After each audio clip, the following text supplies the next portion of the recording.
Hi, welcome back once again. നമ്മൾ ഇന്ന് നോക്കാൻ പോകുന്നത് എങ്ങനെയാണ് പൈത്തൺ ഉപയോഗിച്ചൊരു സിമ്പിൾ പിരമിഡ് പ്രിൻ്റ് ചെയ്യുക എന്നതിനെക്കുറിച്ചാണ്. അപ്പോൾ ഈ സിമ്പിൾ പിരമിഡ് ക്രിയേറ്റ് ചെയ്യാനുള്ള രണ്ട് ഡിഫറെൻറ്റ് രീതികൾ നമുക്ക് ഈ വീഡിയോയിൽ നോക്കാം. നമുക്ക് പ്രോഗ്രാം ചെയ്ത് തുടങ്ങുന്നതിന് മുമ്പ് ആ പിരമിഡ് ഒന്നുകൂടി ശ്രദ്ധിക്കാം. ഈ പിരമിഡ് നിങ്ങൾ ശ്രദ്ധിക്കുകയാണെങ്കിൽ മനസ്സിലാവും, ഫസ്റ്റ് ലൈൻ അല്ലെങ്കിൽ ഫസ്റ്റ് റോയിൽ നമുക്ക് ഒരു സ്റ്റാറേ ഉള്ളൂ. രണ്ടാമത്തെ ലൈനിൽ അല്ലെങ്കിൽ രണ്ടാമത്തെ റോയിലേക്ക് വരുമ്പോൾ നമുക്ക് 2 സ്റ്റാർ ഉണ്ട്. അങ്ങനെ മൂന്നാമത്തെ ലൈനിലേക്ക് വന്നു കഴിയുമ്പോൾ അതേപോലെ തന്നെ 3 സ്റ്റാർ എന്നിങ്ങനെയാണ് പോകുന്നത്. അപ്പോൾ എത്ര റോസ് അല്ലെങ്കിൽ എത്ര ലൈൻസ് ആണോ വരുന്നത് അതനുസരിച്ചിട്ട് തന്നെയാണ് സ്റ്റാറിൻ്റെ എണ്ണവും കൂടുന്നത്. അപ്പോൾ ഈ ഒരു ലോജിക്കിൻ്റെ ബേസ് ചെയ്തായിരിക്കും നമ്മൾ നമ്മുടെ പ്രോഗ്രാമും എഴുതാൻ പോകുന്നത്. അപ്പോൾ നമുക്ക് മനസ്സിലായി എത്ര തവണയാണ് അല്ലെങ്കിൽ എത്രയാണ് ഈ ട്രയാങ്കിളിൻ്റെ ഹൈറ്റ് എന്ന് നമുക്ക് ചോദിക്കണം. ഹൈറ്റിന് പകരം നമുക്കിവിടെ ലൈൻസ് എന്ന് പറയാം. അപ്പോൾ നമ്മൾ ഇങ്ങനെ എഴുതുകയാണ്, limit equal to int of input, അതിനുശേഷം എൻ്റർ ദ ലിമിറ്റ്. ഓക്കെ, ഇപ്പോൾ നമുക്ക് സ്ക്രീനിൽ നിന്ന് എത്ര തവണ ഈ സ്റ്റാർ റിപ്പീറ്റ് ചെയ്യണം എന്നുള്ളതിൻ്റെ ലിമിറ്റ് ഇവിടെ കിട്ടിയിട്ടുണ്ട്. ഇവിടെ ഒരു കോളനും സ്പേസും കൂടെ ഇട്ടേക്കാം. ഓക്കെ, ഇപ്പോൾ കറക്റ്റായി. ഇനി നമ്മൾ ജസ്റ്റ് ഒരു ഫോർ ലൂപ്പ് എഴുതുകയാണ്. For i in range. നമ്മളിവിടെ സ്റ്റാർട്ട് ചെയ്യാൻ പോകുന്ന റേഞ്ച് എന്ന് പറയുന്നത് 1 കാരണം ഒരു സ്റ്റാർ മിനിമം വേണം, കോമ, അതിനുശേഷം നമ്മൾ പറഞ്ഞിരിക്കുന്ന ലിമിറ്റ് എത്രയാണോ അത്രയും വരെ പോകാം എന്ന് പറഞ്ഞു. അതായത് എത്ര ലൈൻസ് ആണ് അല്ലെങ്കിൽ എത്ര ലൈൻ ഹൈറ്റ് ആണ് ഇതിന് വേണ്ടത് എന്നാണ് ഈ ലൂപ്പ് തീരുമാനിക്കുന്നത്. അപ്പോൾ നമ്മളിവിടെ പറഞ്ഞു ലിമിറ്റ്. ഇപ്പോൾ ഒന്ന് ചിന്തിച്ച് നോക്കാം, ഈ ലൂപ്പ് എത്ര തവണ എക്സിക്യൂട്ട് ചെയ്യും. ഇപ്പോൾ ഞാനിവിടെ ഒരു 3 എന്നാണ് ലിമിറ്റ് കൊടുക്കുന്നതെങ്കിൽ നമുക്ക് ട്രയാങ്കിളിൽ 3 ലെയേഴ്സ് ഓഫ് സ്റ്റാർ അല്ലെങ്കിൽ 3 ലൈൻസ് വരേണ്ടതുണ്ട്. പക്ഷേ ഈ കോഡിൽ ശ്രദ്ധിക്കുക, 1 സ്റ്റാർട്ട് ചെയ്യുന്നത്. ലിമിറ്റിൻ്റെ തൊട്ട് പുറകിൽ വരെ പൈത്തൻ്റെ ഫോർ ലൂപ്പ് എക്സിക്യൂട്ട് ചെയ്യത്തുള്ളൂ. സോ 1, 2 എന്നീ 2 പോസിബിൾ വാല്യൂസ് ഇവിടെ കിട്ടത്തുള്ളൂ. അതുകൊണ്ട് നമുക്ക് മനസ്സിലായി 3 തവണ കിട്ടണമെങ്കിൽ ഇവിടെ ഒരു +1 എന്ന് പറഞ്ഞു കൊടുക്കും. ഇപ്പോൾ റേഞ്ച് ഇങ്ങനെയായിരിക്കും, 1, 2, 3 വരെ വരും. കാരണം ലിമിറ്റിൻ്റെ വാല്യൂ +1 കൊടുത്തു, അപ്പോൾ 4 ആയി. അപ്പോൾ നമുക്ക് എത്ര തവണ റിപ്പീറ്റ് ചെയ്യണം എന്നുള്ളത് കിട്ടി. ഇനി നമുക്ക് എത്ര കോളംസ് ആയിട്ട് വേണമെങ്കിൽ തിരിക്കുക. അതായത് ഫസ്റ്റ് ലൈനിൽ എത്ര സ്റ്റാർ, സെക്കൻഡ് ലൈനിൽ എത്ര സ്റ്റാർ എന്ന് തീരുമാനിക്കണം. അപ്പോൾ നേരത്തെ പറഞ്ഞ സെയിം കാര്യം നമ്മൾ വീണ്ടും ഓർമ്മയിലേക്ക് കൊണ്ടുവരിക. ഫസ്റ്റ് ലൈനാണെങ്കിൽ 1 സ്റ്റാർ, സെക്കൻഡ് ലൈനാണെങ്കിൽ 2 സ്റ്റാറും, തേർഡ് ലൈനാണെങ്കിൽ 3 സ്റ്റാറും എന്നിങ്ങനെയാണ് പോകുന്നത്. അപ്പോൾ നമുക്കറിയാം ഏത് ലൈനാണ് ഇപ്പോൾ എക്സിക്യൂട്ട് ചെയ്യുന്നുള്ളത് ഐ എന്ന വേരിയബിളുണ്ട്. അപ്പോൾ അതിനെ ബേസ് ചെയ്തൊരു ഇന്നർ ഫോർ ലൂപ്പ് കൂടെ എഴുതുകയാണ്. For j in range. ഇവിടെ നമുക്ക് ലിമിറ്റ് കൊടുക്കണം. അപ്പോൾ റേഞ്ച് നമ്മൾ പറഞ്ഞു കൊടുക്കുകയാണ് 0, മാക്സിമം എത്ര തവണ വരണം. ഇപ്പോൾ ഫസ്റ്റ് റോ ആണെങ്കിൽ 1 തവണ വന്നാൽ മതി. അപ്പോൾ 0 മുതൽ ഐയുടെ വാല്യൂ എത്രയാണോ അതുവരെ പോകണം എന്ന് പറഞ്ഞു കൊടുക്കും. ഇനി നമ്മളിതിനെ പ്രിൻറ്റ് ചെയ്യാൻ ശ്രമിക്കുകയാണ്. Print star. നമുക്കിതൊന്ന് റൺ ചെയ്ത് നോക്കാം. Ctrl+Shift+Backtick കൊടുക്കുക. നമുക്ക് ടെർമിനൽ ഓപ്പൺ ആയി വരും. ടെർമിനലിൽ നമ്മൾ ചെയ്യാൻ പോവുകയാണ് പൈത്തൺ സ്പേസ് നമ്മുടെ ഫയൽ നെയിം pyramid.py. എൻ്റർ കൊടുത്തു. ഞാനിവിടെ 3 എന്ന് ലിമിറ്റ് കൊടുത്തു. താഴെയാണ് വന്നിരിക്കുന്നത്. നമുക്കറിയാം പ്രിൻറ്റ് ഫംഗ്ഷൻ വെറുതെ എഴുതിയാൽ ഓരോ പുതിയ ലൈനുകളിലായിരിക്കും വരുന്നത്. അപ്പോൾ ഞാനിവിടെ ഒരു ചെറിയ കാര്യം ചെയ്യാൻ പോവുകയാണ്. എൻഡ് എന്നൊരു ആർഗ്യുമെൻറ്റ് നമുക്കിതിലേക്ക് പാസ് ചെയ്യാം. ബൈ ഡിഫോൾട്ട് നിങ്ങൾ ശ്രദ്ധിക്കുക, എൻഡ് ഈക്വൽ ടു \n ആണ്. അതുകൊണ്ടാണ് പ്രിൻറ്റ് ഫംഗ്ഷനെ നമ്മൾ ഉപയോഗിച്ച് എന്തെങ്കിലും ഒരു ലൈൻ പ്രിൻറ്റ് ചെയ്താൽ പുതിയ ലൈനിലേക്ക് പോകുന്നു. സോ ഞാനത് മോഡിഫൈ ചെയ്യാണ്. എൻഡ് ഈക്വൽ ടു \n വേണ്ട, ഒരു സ്പേസ് മതി എന്ന് പറഞ്ഞു കൊടുത്തു. സേവ്. വീണ്ടും നമുക്ക് റൺ ചെയ്യാം. Clear and run. ലിമിറ്റ് ഞാനിവിടെ തവണ 5 എന്ന് കൊടുക്കുകയാണ്.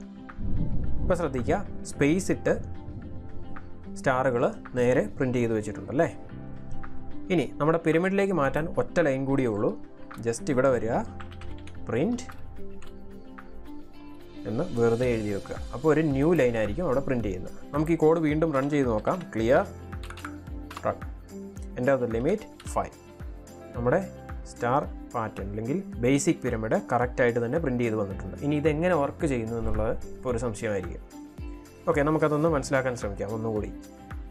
ഫസ്റ്റ് ടൈം നമ്മളിവിടെ ലിമിറ്റ് എത്രയാണെന്ന് റീഡ് ചെയ്യുന്നു. ഈ കേസിൽ എൻ്റർ ചെയ്ത ലിമിറ്റ് എന്നത് 5 ആയിരുന്നു. അപ്പോൾ 5 എന്ന വാല്യൂ ലിമിറ്റിലുണ്ട്. ഇനി ഫോർ ലൂപ്പിലേക്ക് വരുമ്പോൾ ഐ ഇൻ റേഞ്ച് 1, ലിമിറ്റ് +1. അപ്പോൾ ലിമിറ്റിൻ്റെ വാല്യൂ ഇവിടെ വരുമ്പോൾ 5 എന്നുള്ളത് 6 ആയി മാറും. കാരണം ഇവിടെ 1 നിന്നാണ് നമ്മൾ തുടങ്ങുന്നത്. അപ്പോൾ ഈ ഫോർ ലൂപ്പിലെ I എന്ന വേരിയബിളിന് കിട്ടാവുന്ന വാല്യൂസ് 1, 2, 3, 4, 5 എന്നാണ്. അപ്പോൾ ഈ ഫോർ ലൂപ്പ് എക്സിക്യൂട്ട് ചെയ്യുന്നു. ഫസ്റ്റ് ടൈം എക്സിക്യൂട്ട് ചെയ്യുമ്പോൾ Iയുടെ വാല്യൂ 1 ആയിരിക്കും. അതിനുശേഷം നമ്മുടെ ഉള്ളിലുള്ള രണ്ടാമത്തെ ഫോർ ലൂപ്പിലേക്ക് വരുന്നു. ഇവിടെ J എന്ന വേരിയബിൾ ഉണ്ട്. ഈ J എന്ന വേരിയബിളിൻ്റെ റേഞ്ച് നിങ്ങൾ ശ്രദ്ധിക്കുക. 0ൽ സ്റ്റാർട്ട് ചെയ്ത് I എത്രയാണോ സെറ്റ് ചെയ്തിരിക്കുന്നത് അത്രയും വരാം. ഇപ്പോൾ Iയുടെ വാല്യൂ 1 ആണെങ്കിൽ J എന്ന വേരിയബിളിന് പോസിബിൾ ആയിട്ടുള്ള വാല്യൂസ് 0 മാത്രമായിരിക്കും. ഇപ്പോൾ ഫസ്റ്റ് ടൈം എക്സിക്യൂട്ട് ചെയ്യുമ്പോൾ Iയുടെ വാല്യൂ 1 ആണെന്ന് നമ്മൾ കണ്ടു. നമ്മൾ ഉള്ളിലുള്ള ഫോർ ലൂപ്പിലേക്ക് വന്നു.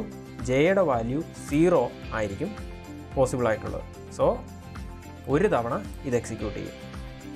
ഇത് എക്സിക്യൂട്ട് ചെയ്ത് കഴിഞ്ഞാൽ പിന്നെ നേരെ പുറത്തേക്ക് ഇറങ്ങും ഈ ഫോർ ലൂപ്പിൻ്റെ. അപ്പോൾ ഇവിടെ നമ്മൾ വെറുതെ ഒരു പ്രിൻ്റ് എഴുതി വെച്ചിട്ടുണ്ട്. അതായത് ഒരു പുതിയ ലൈനിലേക്ക് പോകും. അതുകൊണ്ടാണ് ഫസ്റ്റ് സ്റ്റാർ പ്രിൻ്റ് ചെയ്തതിന് ശേഷം ഇവിടെ താഴെ പുതിയ ലൈനിലേക്ക് വന്നിരിക്കുന്നത്. വീണ്ടും ഈ ഫോർ ലൂപ്പിലേക്ക് വരും. കാരണം അതിൻ്റെ കണ്ടീഷൻസ് ഇപ്പോഴും തെറ്റിയിട്ടില്ല. Iയുടെ വാല്യൂ ഒന്നുകൂടി ഇൻക്രിമെൻറ്റ് ചെയ്ത് 1 എന്നുള്ളത് 2 ആയി മാറും. അപ്പോൾ ലിമിറ്റിൻ്റെ താഴെയാണ് 2. അപ്പോൾ Iയുടെ വാല്യൂ 2 ആണ്. പിന്നീട് നമ്മുടെ ഉള്ളിലുള്ള ഫോർ ലൂപ്പിലേക്ക് വീണ്ടും വരുന്നു. അപ്പോൾ Jയുടെ പോസിബിൾ ആയിട്ടുള്ള വാല്യൂസ് 0, 1 എന്നിങ്ങനെയാണ്. കാരണം മാക്സിമം വാല്യൂവിൻ്റെ തൊട്ട് പുറകിൽ വരെ പ്രിൻ്റ് ചെയ്യും. അപ്പോൾ ഇത് 2 തവണ എക്സിക്യൂട്ട് ചെയ്യും. അതുകൊണ്ട് നമുക്ക് 2 സ്റ്റാർ ഇവിടെ കിട്ടും. 2 തവണ എക്സിക്യൂട്ട് ചെയ്തതിന് ശേഷം മാത്രമേ ഈ ഫോർ ലൂപ്പിൻ്റെ പുറത്തേക്ക് വരത്തുള്ളൂ. അങ്ങനെ പുറത്തേക്ക് വന്നാൽ ഉടനെ പുതിയ ലൈനിലേക്ക് ഇടും. വീണ്ടും മൂന്നാമത് എക്സിക്യൂട്ട് ചെയ്യുമ്പോൾ ഇവിടെ 3 വരും. ഇവിടെയും അതേപോലെ തന്നെ 3 സ്റ്റാർ പ്രിൻ്റ് ചെയ്യും. സോ ഇങ്ങനെയാണ് ഈ ഫോർ ലൂപ്പിൻ്റെ വർക്കിംഗ്. ഇനി അടുത്ത മെത്തേഡ് എന്ന് പറയുന്നത് നമുക്ക് ഒരു ഫോർ ലൂപ്പ് വെച്ച് മാത്രം ഇതെങ്ങനെ ചെയ്യാം എന്നുള്ളതാണ്. അതായത് ഈ ഇന്നർ ഫോർ ലൂപ്പിൻ്റെ ആവശ്യം നമുക്കില്ല. 2 ലൈനിൽ ഈ പ്രോബ്ലം സോൾവ് ചെയ്യാൻ കഴിയും. അതെങ്ങനെയാണെന്ന് പറയുന്നതിന് മുമ്പ് നിങ്ങൾക്ക് ഈ വീഡിയോ ഇഷ്ടപ്പെട്ടെങ്കിൽ ലൈക്ക് ചെയ്യാനും സബ്സ്ക്രൈബ് ചെയ്യാനും മറക്കരുത്. അപ്പോൾ ഇനി അടുത്ത മെത്തേഡിലേക്ക് പോകാം. സെക്കൻഡ് മെത്തേഡ് സ്റ്റാർട്ട് ചെയ്യുന്നതിന് മുമ്പ് പൈത്തണിൽ ഒരു സ്ട്രിങ്ങിനെ മൾട്ടിപ്ലൈ ചെയ്യാൻ ശ്രമിച്ചാൽ എന്താണ് സംഭവിക്കുക എന്ന് നോക്കാം. സോ ഞാനിവിടെ ഇതിനെ കമൻറ്റ് ചെയ്യാണ്, Ctrl/. അത് കമൻറ്റായി. ഇനി പ്രിൻറ്റ് എന്നെഴുതിയിട്ട് വെറുതെ ഞാനിവിടെ സ്റ്റാർ സ്പേസ് ഇൻറ്റു 5 എന്ന് കൊടുത്തു. നമുക്കിതൊന്ന് റൺ ചെയ്ത് നോക്കാം. ഔട്ട്പുട്ട് ശ്രദ്ധിക്കുക, 5 സ്റ്റാറാണ് വന്നിരിക്കുന്നത്. അപ്പോൾ നമുക്ക് മനസ്സിലായി പൈത്തണിൽ ഒരു സ്ട്രിങ്ങിനെ മൾട്ടിപ്ലൈ ചെയ്യാൻ ശ്രമിച്ചാൽ എത്ര വെച്ചാണോ മൾട്ടിപ്ലൈ ചെയ്യാൻ പറഞ്ഞിരിക്കുന്നത് അത്രയും തവണ ആ സ്ട്രിങ് റിപ്പീറ്റ് ചെയ്ത് വരും. ഇതാണ് നമ്മുടെ പ്രോഗ്രാമിൽ നമ്മൾ അപ്ലൈ ചെയ്യാൻ പോകുന്നത്. സോ നമുക്ക് ഈ ലൈനിൻ്റെ ആവശ്യം ഇനിയില്ല. അപ്പോൾ ഇത് റിമൂവ് ചെയ്യുകയാണ്, തിരിച്ച് അൺകമൻറ്റ് ചെയ്യുക. ഓക്കെ, അപ്പോൾ നമ്മൾ പറഞ്ഞിരുന്നു ഒരു ഫോർ ലൂപ്പ് ഉപയോഗിച്ചാണ് ഇത് ചെയ്യുന്നത് അല്ലേ. സോ നമ്മളിവിടെ ഇങ്ങനെ റീപ്ലേസ് ചെയ്യാണ്, പ്രിൻറ്റ്, അതിനുശേഷം സ്റ്റാർ, എത്ര തവണ ഇത് റിപ്പീറ്റ് ചെയ്യണം. ഇപ്പോൾ Iയുടെ വാല്യൂ 1 ആണെങ്കിൽ ഒരു തവണ സ്റ്റാർ പ്രിൻറ്റ് ചെയ്താൽ മതിയാവും. സോ ഒരു സ്റ്റാർ വരിക, അതിനുശേഷം ഇൻറ്റു I എന്ന് കൊടുത്തു. അപ്പോൾ രണ്ടാമത്തെ തവണ ഈ ഫോർ ലൂപ്പ് എക്സിക്യൂട്ട് ചെയ്യുമ്പോൾ Iയുടെ വാല്യൂ ഇൻക്രിമെൻറ്റ് ചെയ്ത് 2 ആവും. അപ്പോൾ 2 സ്റ്റാർ പ്രിൻറ്റ് ചെയ്യും. ഇതാണ് രണ്ടാമത്തെ മെത്തേഡ്. നമുക്കിതൊന്ന് റൺ ചെയ്ത് നോക്കാം. ലിമിറ്റ് ചോദിച്ചിട്ടുണ്ട്, 5 എന്ന് എൻ്റർ ചെയ്തു. നമുക്ക് നേരത്തെ ഔട്ട്പുട്ട് തന്നെ വന്നിട്ടുണ്ട്. ഇനി വീണ്ടും ഇത് ഒന്നുകൂടി റൺ ചെയ്ത് നോക്കാം. മറ്റൊരു വാല്യൂ കൂടെ കൊടുത്ത് നോക്കാം. ഞാനിവിടെ 10 എന്ന് കൊടുത്തു. ഇപ്പോഴും കറക്റ്റായിട്ട് തന്നെയാണ് ഔട്ട്പുട്ട് വന്നിരിക്കുന്നത്. 10 റോസും 10 കോളംസും എന്ന് പറയാവുന്ന രീതിയിൽ ഒരു ബേസിക് ട്രയാങ്കിൾ നമുക്ക് കിട്ടി. സോ ഇങ്ങനെയാണ് ഈ ട്രയാങ്കിൾ പ്രിൻറ്റ് ചെയ്യാനുള്ള 2 മെത്തേഡ്.